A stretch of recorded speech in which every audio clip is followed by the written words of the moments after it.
So maybe you can open your devices to get translation.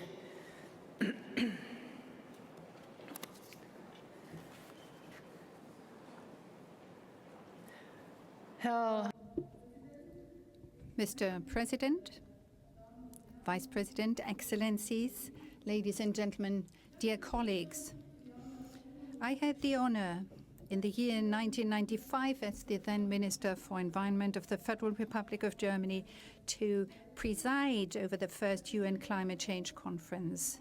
Today, in Glasgow, COP26 will be the last UN Climate Change Conference for me to attend in this capacity. And thus the question we have to address is, where do we stand? We've taken a number of decisions, as we did yesterday at the G20 summit in Rome. And also, we have the Paris Agreement of the year 2015 as a guiding line. But as we have been hearing more than once, we are not yet where we need to get and where we have to be. The nationally determined contributions submitted and presented by the member states do not take us to what we agreed in Paris.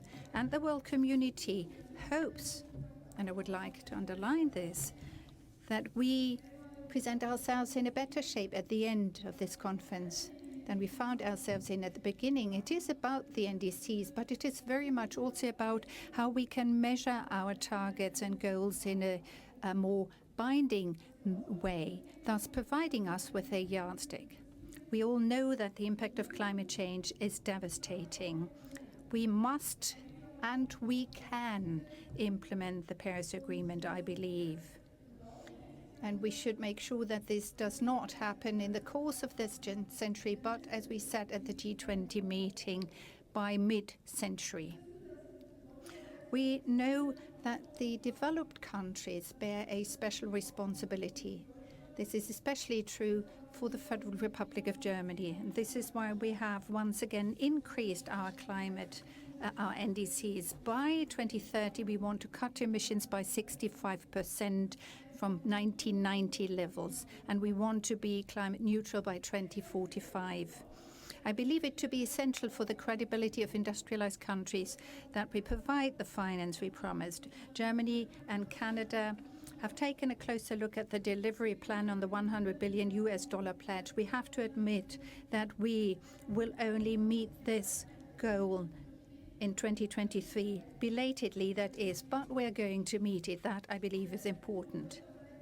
Germany is already making a substantial contribution, and we intend to increase that contribution by 2025 to 6 billion euros per year.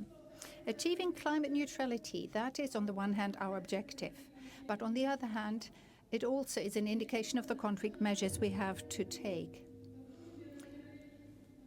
We are trying to make contributions in a number of areas. With the Glasgow Leaders' Declaration on Forest and Land Use, we are strengthening the protection of forests. For me, it is important that by 2030, we put an end to forest loss globally. We have entered into a successful partnership with Colombia, where we work with Norway and the United Kingdom to further advance the protection of our forests.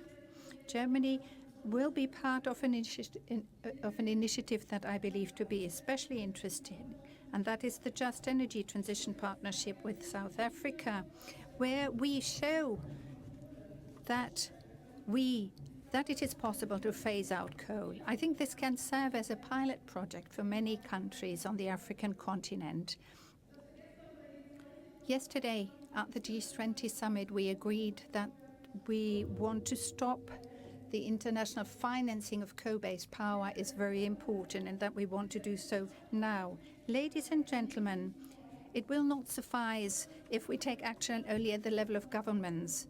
If we want to achieve the transformation of our lives and our way of doing business, we need more. I thus plead in favor of putting a price on CO2 emissions. If we put a price on CO2 emissions, as we already do in the European Union, that China intends to introduce, and that needs to be developed with other countries in the world. If we develop such a price on CO2 emissions, we can ensure that our industry, our business can develop the best technologies and ways to achieve climate neutrality. It is about changing our way of doing business, our way of working. It is a comprehensive transformation, and if we achieve this, we know how to best achieve CO2-free mobility, CO2-free industry, and CO2-free processes. Thus, a very clear expression of myself in this decisive decade: be more ambitious on the national scale, but develop instruments globally that do not mean that we spend taxpayers' money, but that also make sense in economic terms. And that is, as I see it, putting a price on CO2 emissions. Thank you very much indeed.